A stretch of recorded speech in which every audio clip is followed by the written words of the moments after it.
7절입니다.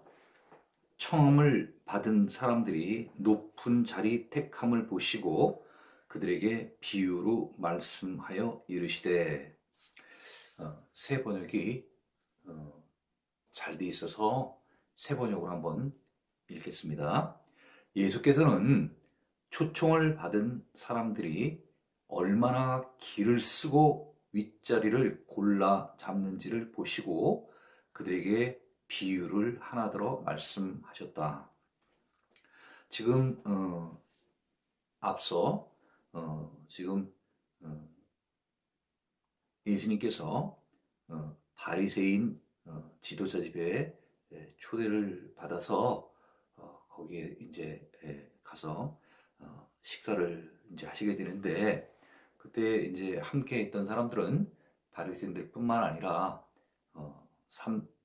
3절에 나와 있는 것처럼 율법 교사들과 바리새인들이 함께 있었습니다. 그때 그 예수님과 함께 초대를 받은 율법 교사들과 바리새인들이 높은 자리, 다시 말하면 상석,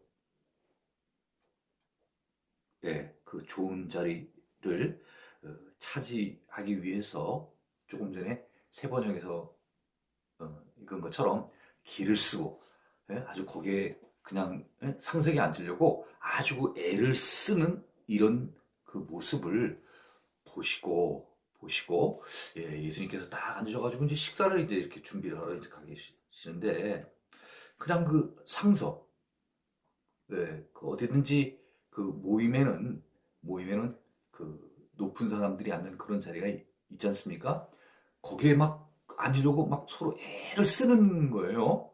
그런 모습을 예수님께서 보셨어요. 보시고 그들은 다시 말하면 앞에 나와 있는 청함을 받은 사람들이고, 청함을 받은 사람들은 누구냐면 바리새인들과 율법 교사들입니다. 네, 그들에게 비유로 말씀하여 이르시되. 지금 그 상석에 앉으려고 막 기를 쓰는 이 사람들에게 직접적으로 말씀하시는 게 아니라 다른 것을 통해서 이제 비유로다가 말씀을 하시는 것이죠. 자, 8절입니다. 8절입니다.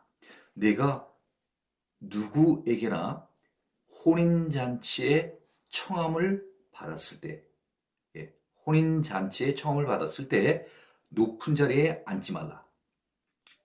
그렇지 않으면은 너보다 더 높은 사람이 청함을 받은 경우에. 자, 내가 누구에게나 혼인잔치에 청함을 받았을 때, 이 말은요 무슨 말이냐면요, 손님으로 초대를 받았을 때 그런 뜻입니다. 손님. 주인이 아니라 손님으로 초대를 받았을 때, 높은 자리에 앉지 말라는 것입니다. 상석에 앉지 말라는 얘기죠. 그렇지 않으면 너보다 더 높은 사람이 청함을 받은 경우에, 지금 손님으로 초대를 받은 사람이 있고 그 손님으로 초대를 받은 사람보다 더 높은 사람이 손님으로 초대를 받게 되는 그런 경우가 생긴다, 그런 얘기죠. 그랬을 때 9절입니다. 너와 그를 청한 자가 와서 너더러 이 사람에게 자리를 내주라 하리니 그때 내가 부끄러워 끝자리로 가게 되리라. 자, 지금 혼인잔치에 초대받는 것을 통하여서 얘기를 해주고 있는데, 네가 손님으로 초대를 받았을 때는 상석에 앉지 말아라. 왜냐하면 너와 또 너보다 더 높은 사람을 초대를 하게 되면은 그 주인이 너에게 네가 지금 앉은 상석 자리에서 내려와라, 비켜줘라. 더 높은 사람이 초대를 받았으니 너는 이제 그 앉은 상석에서 자리를 물러나라. 이렇게 된다는 거죠. 그러면 자발적으로가 아니라 어떻게 보면 강제적으로다가, 그렇죠? 강제적으로 상석에 앉았을 경우에 저 끝자리로 옮겨가게 되는 이런 경우가 생긴다 하는 얘기입니다. 자, 10절입니다. 그래서 청함을 받았을 때, 아까 청함을 받았을 때가 지금 2번 나옵니다. 청함을 받았을 때 너는 절대 상석에 앉지 마라. 네가 혹시 상석에 앉게 되면은 어떤 경우가 생기냐 하면은, 너보다 더 높은 사람이 초대를 받았을 경우에 네가 그 자리에 앉아 있다 보면은 주인이 너고 이 사람이 더 높은 사람이니까 당신이 저쪽에 가서 앉으세요, 이렇게 얘기를 해주면 그 끝자리로 가게 된다 그런 얘기죠.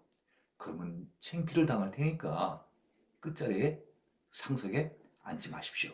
자, 그래서 다시 이제 10절에 다시 한번 또 나옵니다. 자, 청함을 받았을 때는 차라리 그냥 어떻게 보면 속편하게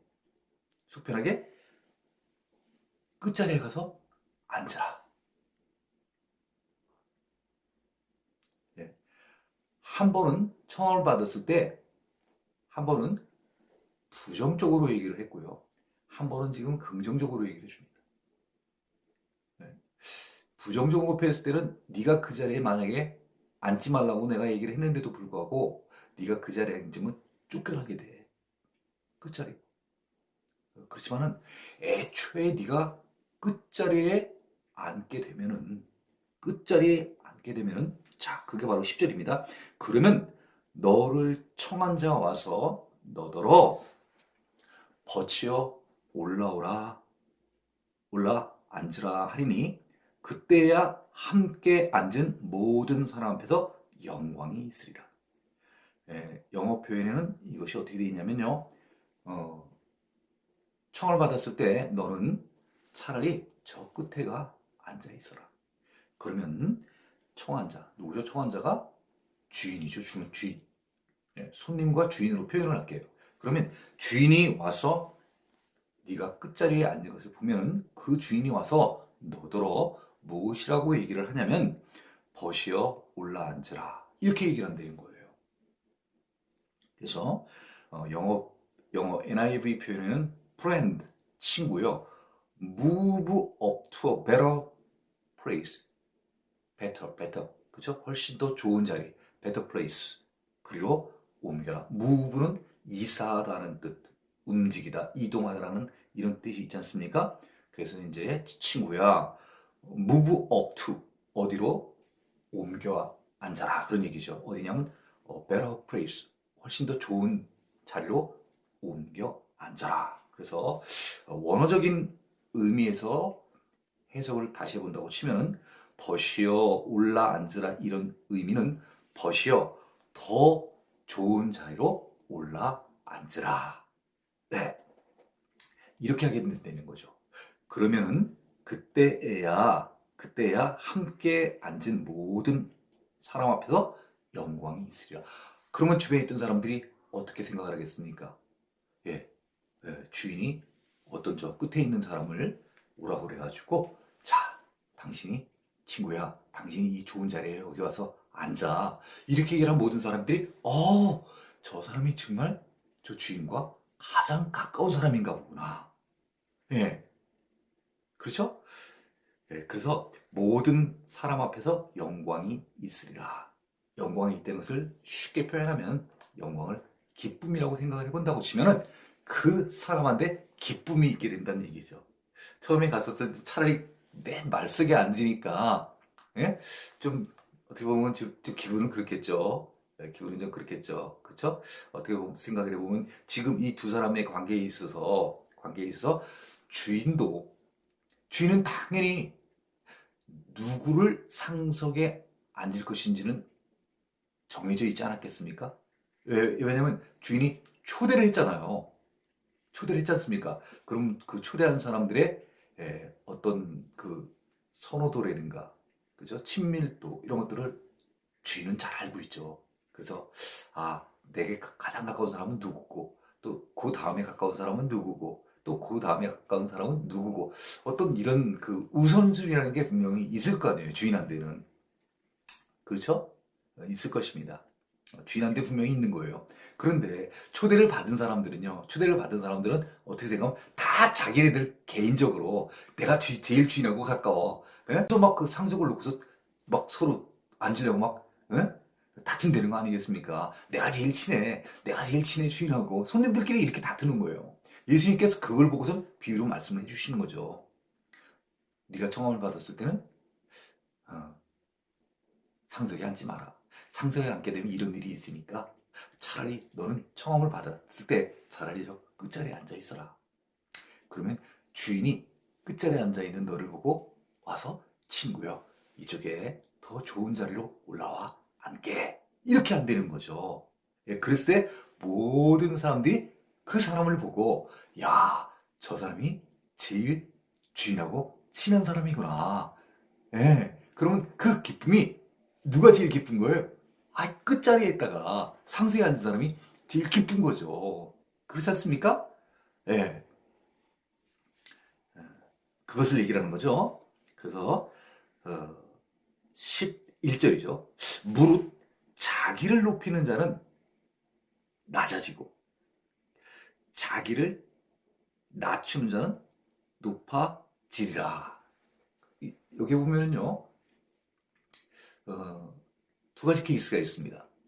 어떤 사람이 있는데 그 사람은 어떤 사람이냐면요, 자기를 높이는 자, 자기를 낮추는 자, 자기 스스로요. 그죠? 그런 사람이 있고, 또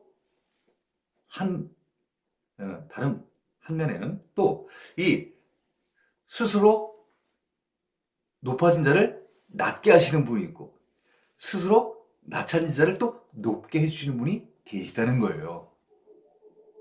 그렇죠? 예.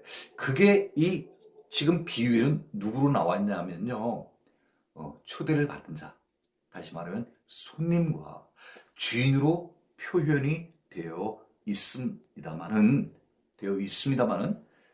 이것이 전체적으로 무엇을 나타내 주냐면요, 우리가 이제 천국에 갈 때, 혹은 이 세상을 살아가는 데 있어서 자기 스스로가 나는 높아졌다고 생각하는 사람들이 있다고 한다고 하면은, 그건 우리 생각이란 얘기죠. 하나님의 관점은 또 다르다는 거예요. 우리가 생각하는 거. 자기 스스로도 생각하는 인간적인 생각과 우리 인간의 그런 모습을 바라보는 하나님의 생각은 우리 사람들의 생각과는 다르다는 거예요. 역설적인 하나님의 심판의 원리라는 거예요. 판단의 원리라는 거예요. 그것이 우리와 다르다는 거예요. 그러니까 우리는 성경을 읽으면서 우리가 집중해야 될 것은 무엇이냐면요, 우리는 성경을 통하여서 우리의 뜻과는 다른 하나님의 뜻을 자꾸 찾아내려고 해야 돼요. 네, 그래서 지금까지 살아온 우리의 또 똑같은 기준에서 보면 우리 사람의 뜻, 그죠? 사람의 마음과 사람의 생각, 우리의 계획, 우리의 의도, 이런 것들을 내려놓고요. 이런 것들을 내려놓고 우리를 향한, 하나님이 성경을 누구를 위해서 썼습니까? For us. 그죠? 우리를 위해서 하나님께서 쓰시고, 우리를 위해서 하나님께서 이것을 기록을 통하여서 우리에게 남겨주신 거예요. 선물로 남겨주신 거예요. 예. 마치 보물섬에 갈 때 보물섬 지도를 통하여서 우리가 그 보물섬을 찾아가듯이 하나님께서는 하나님의 나라에 우리를 초대하셨습니다. 그 하나님의 나라에 오는 방법은 어떻게 해야 하나님 나라에 올 수 있는가? 그 방법을 하나님께서는 이 성경에 기록해 놓으신 거예요. 그래서 우리는 이 성경에서 하나님 나라로 초대하려고 하는 하나님의 뜻, 하나님의 마음과 생각, 하나님의 계획, 하나님의 섭리, 하나님의 의도를 우리는 알아야 되는 거예요. 그 하나님의 생각과 우리의 생각은 일치하지 않는다는 거죠. 우리가 쭉 살아오면서 인본주의에 젖어서 예, 우리의 생각을 고정화된 어떤 이런 생각들, 예, 그런 생각들하고 하나님의 생각은 다르다는 거예요. 지금 같은 경우도 마찬가지입니다. 무릇 자기를 높이는 자. 세상에서는 우리는 자기가 높아지려고 많은 사람들이 애를 많이 쓰잖아요. 내 스스로도 그렇고 우리 자식들도 그렇게 되기를 우리는 원합니다. 네. 우리가 좋은 대학 들어가고 좋은 직장 들어가고 또 그 직장에서 예, 때가 되면 승진을 하고 그렇죠? 예. 그래서 어떻게 보면 탑까지 올라가는 우리는 다 이런 것을 꿈꾸잖아요. 높아지는 것을 꿈꾸잖아요. 우리 사람들 가운데서 낮아지려고 혹시 애를 쓰는 사람들이 있습니까? 아니에요. 우리 대부분 인간들은요, 높아지려고 애를 많이 씁니다. 대부분이요. 100%다 그렇진 않겠지만요. 우리 인간들 생각이 그래요. 인본주의적인 생각 자체가. 내가, 다른 사람은 몰라도 나는 꼭 그 자리에 내가 올라가야 돼. 내가 대학에 들어가야지. 내가 그 땅을 사야지. 내가 그 집을 사야지. 예. 우리는 다 이런 생각을 갖고 있습니다. 그래서 우리는 우리뿐만 아니라 우리 자식들도 다 이렇게 높아지길 원하는 거예요. 그런데 11절에 뭐라고 되어 있습니까? 무릇 자기를 높이는 자기를. 자기 스스로를 이렇게 높이는 자는 낮아지게 된다는 거예요. 참 특이한 원리죠? 특이한 원리예요. 성경에 이런 아주 특이한, 쉽게 해서 아주 우리의 생각과는 정반대되는 역설적인 원리들이 많이 나옵니다.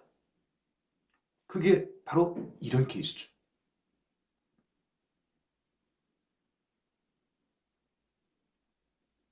무릇 자기를 높이는 자는 낮아지고 누가 낮게 해주신다는 거예요? 오늘 본문 같으면 주인. 조금 우리가 확대 해석해 보면 하나님이 낮추신다는 거예요. 또 자기를 낮추는 자, 자기 스스로 겸손해지고자 하는 그런 자들은 높아지리라. 네, 하나님께서 높여주신다는 거예요. 주인이 높여준다는 거예요. 예. 조금 전에 청원을 받았을 때 어떻게 하는 거죠? 어떻게 하는 거예요? 예수님이 비유를 들어서 설명하신 게 뭐예요? 막 사람들은 막 상석에 앉으려고 막 길을 쓰고 막 상석에 앉으려고 그러는데 그러지 말라는 거예요. 그러지 말고 차라리 청원을 받았을 때 끝자리에 가서 말석에 가서 앉아라. 제일 어떻게 보면 저 끝자리 가서 앉으라는 얘기예요. 그러면 주인이 와서 말석에 앉아있는 너를 보고 친구요. 이리 오게. 이리 와서 이리 와서 이 좋은 자리에 이리 와 올라와 앉아. 이렇게 그의 자리를 옮겨준다는 거예요. 어디서 어디로요? 말석에서 상석으로. 네. 그래서 우리는 이런 그 비유와 본문들을 통해서 우리가 알아야 될 것은요.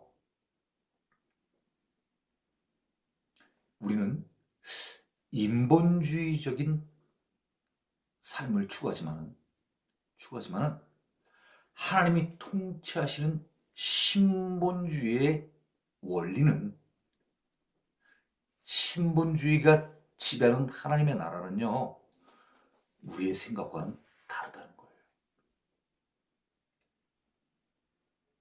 네. 자, 네. 12절입니다. 또 자기를 청한 자에게 이르시되 조금 전에는요. 예수님께서 누구한테 이런 얘기를 했냐면요. 손님들한테 얘기를 한 거예요. 손님들. 초대받는 손님이 있고 주인이 있지 않습니까? 그래서 지금 예수님께서는 지금 누구한테 얘기를 했냐면요. 초대받는 사람들. 다시 말하면 손님들에게 너는 초대를 받았을 때 끝자리에 앉아라. 이렇게 얘기를 했습니다. 그렇죠? 근데 예수님께서는 지금 또 누구한테 얘기를 해주시냐면요. 청하는 사람들, 초청하는 사람들. 누구죠? 주인인데 얘기를 또 해주고 있는 거예요. 그러니까 두 편 다 얘기를 해주고 있는 거예요.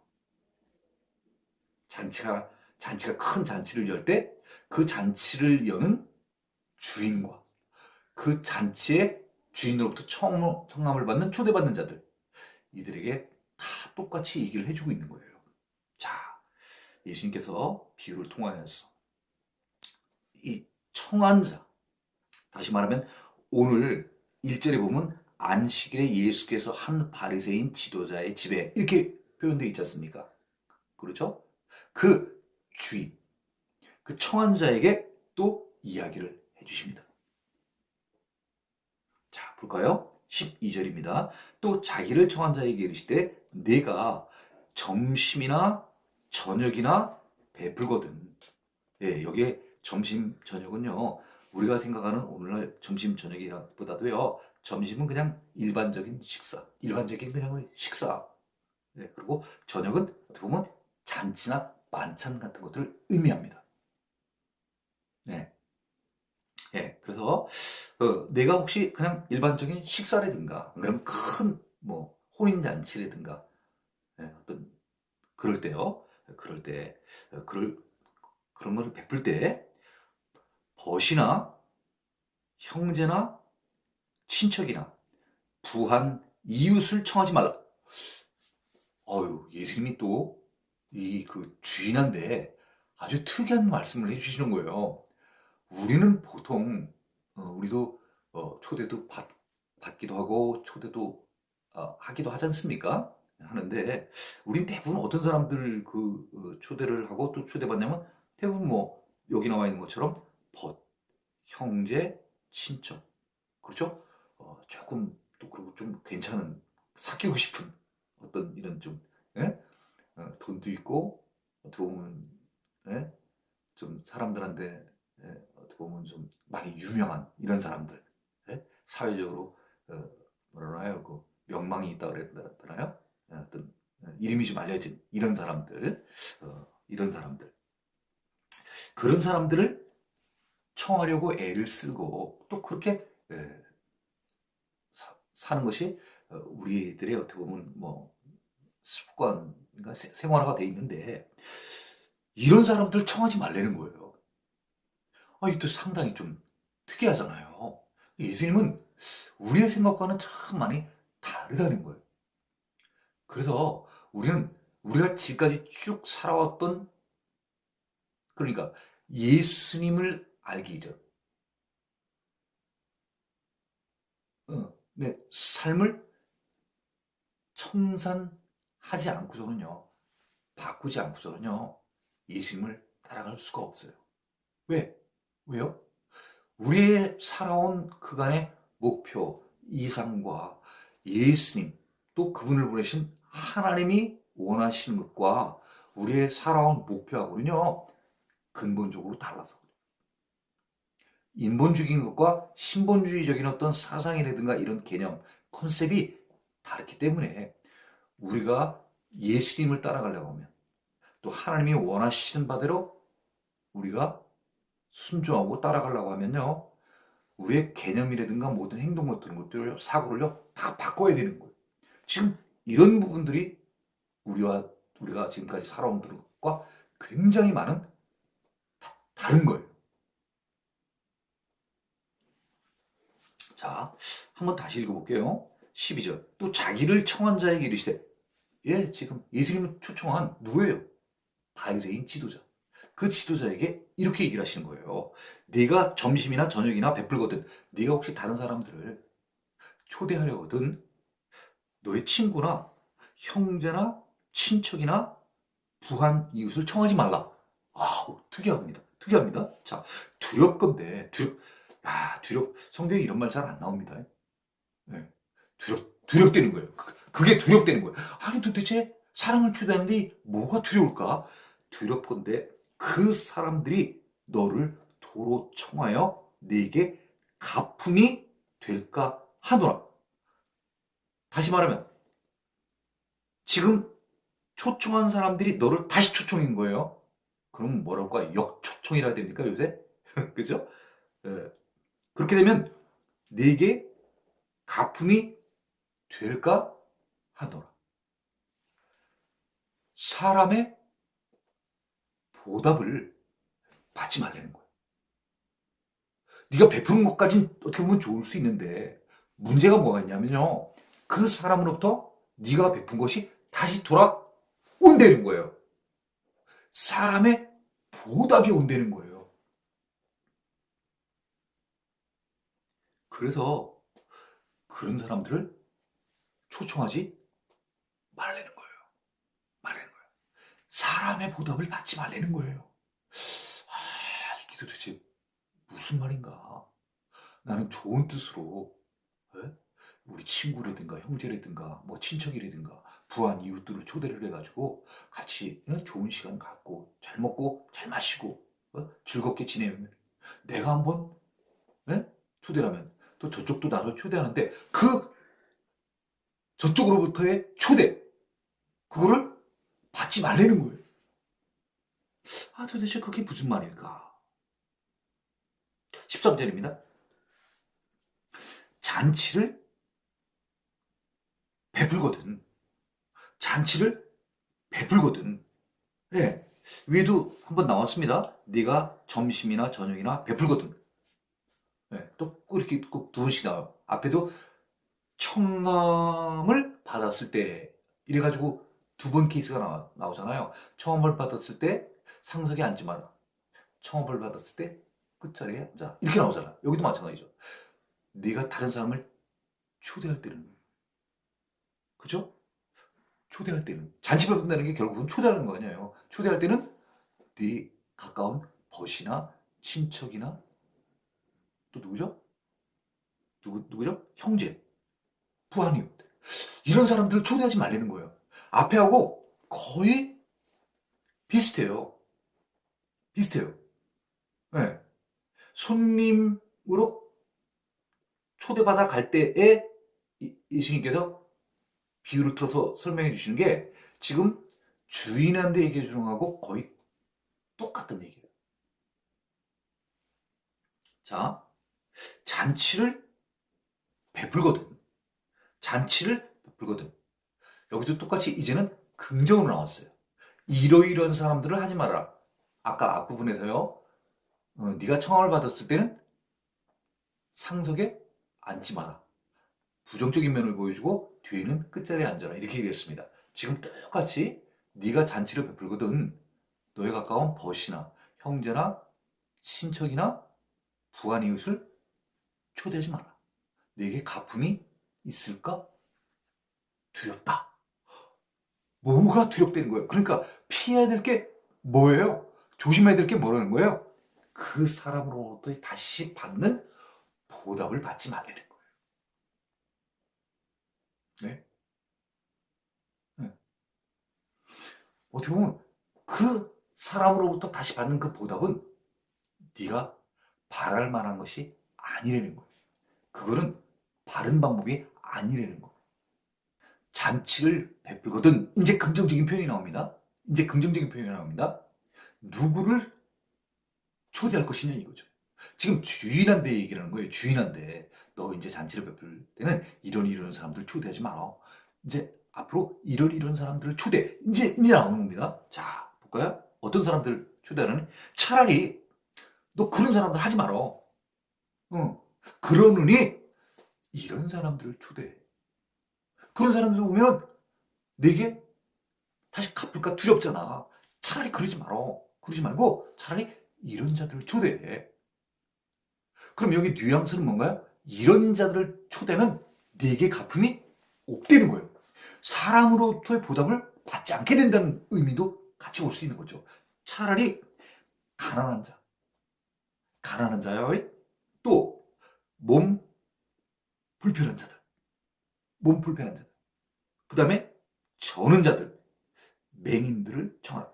여기 이 사람들 모두는 다 신체적으로 어려운 사람들을 얘기를 하는 거죠. 그죠? 가난한 사람은 특히 물질이 없는 사람은 이제 가난한 사람이라고 얘기를 하는데, 몸 불편한 자들, 저는 자들, 이 맹인들도 정상적인 사람들하고 똑같은 활동을 할 수 없는 사람들이기 때문에 전체적으로 봤을 때는 다 어떤 사람들이에요? 물질적으로 다 가난한 사람들이라고 볼 수 있는 것입니다.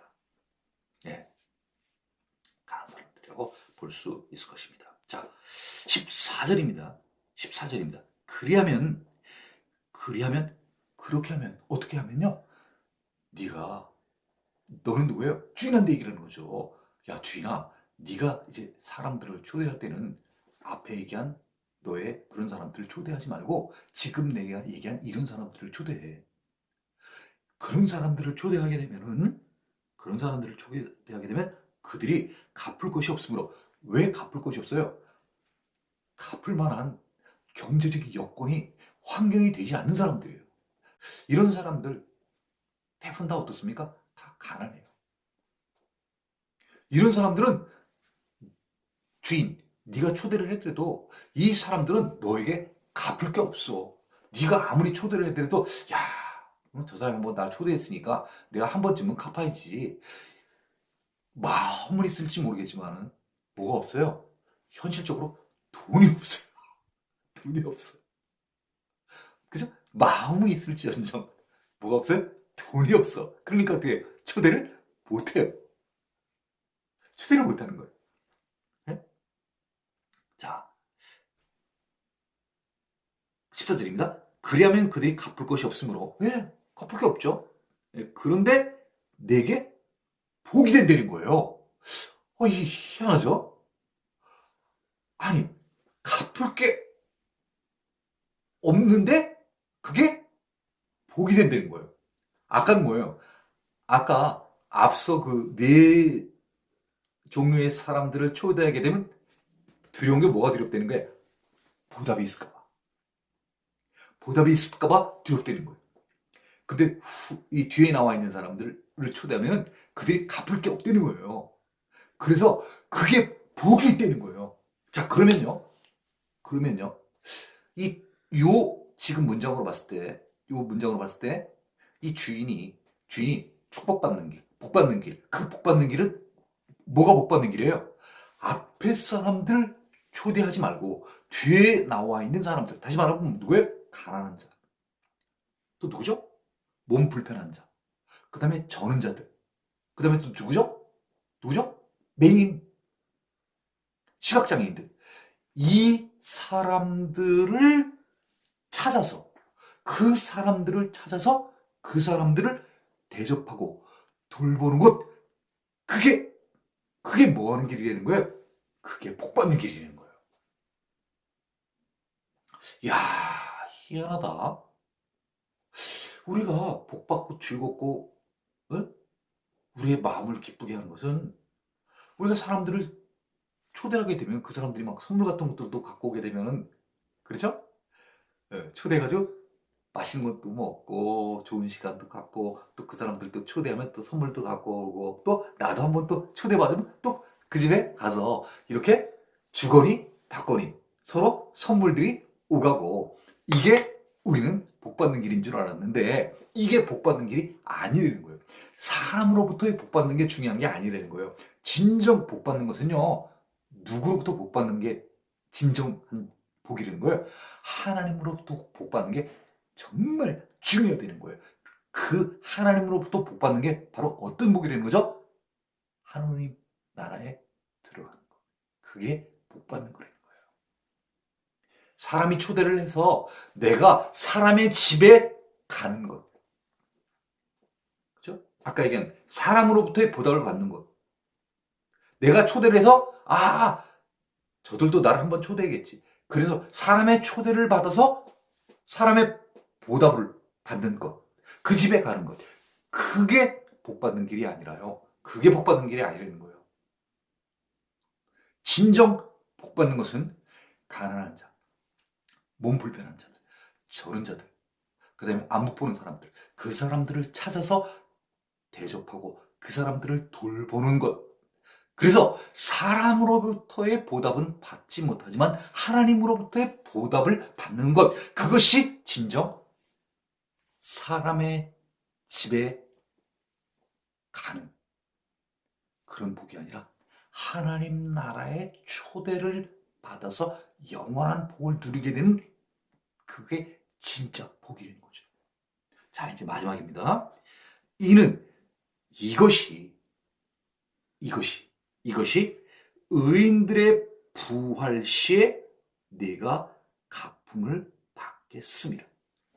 오늘 누가복음 14장에는 부활이라는 단어가 처음 나옵니다. 네. 그러니까 부활은 있는 거예요? 없는 거예요? 부활이 있는 것입니다. 왜요? 성경에 나와 있잖아요. 성경에 나와 있잖아요. 네. 자, 여기에 부활 때는 이 의인들뿐만 아니라 죄인들도 부활을 하게 되는데 여기에 지금 이런 일들을 하게 되면 이런 일들을 한 사람들은 결국은 어떠한 하나님으로부터의 인정을 받게 되냐면요, 의인이라 칭함을 받게 되는 거죠. 의인이 되는 거예요. 그래서 내가 갚음을 받겠습니다. 갚음을 받겠습니다라는 것은 뭐예요? 이런 의인들의 부활 시에 같이 동참을 하게 된다는 거죠. 함께 하나님의 나라에 입성하게 된다는 거죠. 어떤 사람들이요? 세상에서 가난한 자, 몸 불편한 자, 정한 자들, 앞 못 보는 사람들, 그런 사람들을 찾아서 그런 사람들을 초대하고 그런 사람들을 돌보는 자들. 하나님의 원리에는, 하나님의 원칙에는 이렇게 소외된 이런 계층들을 찾아서 돌보는 자, 그가 바로 의인이라고 얘기를 해주시는 것입니다. 이러한 자들에게는요, 끝날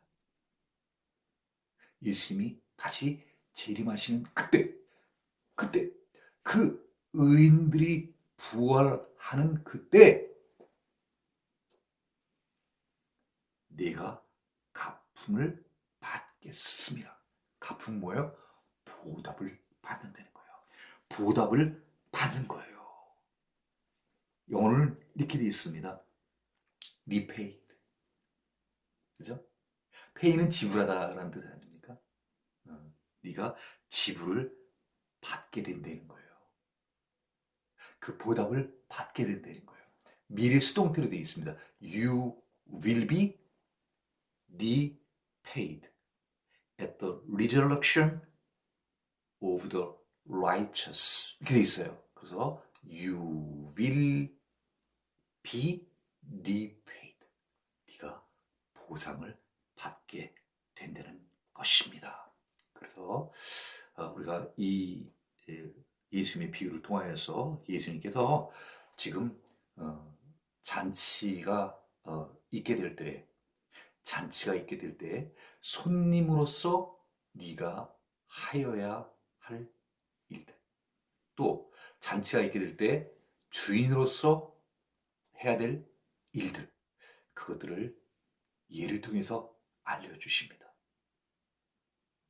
예, 이 알려주심은요, 우리가 살아가면서 쭉 그동안에 습관적으로 우리가 알고 있었던 이런 상식과는 다른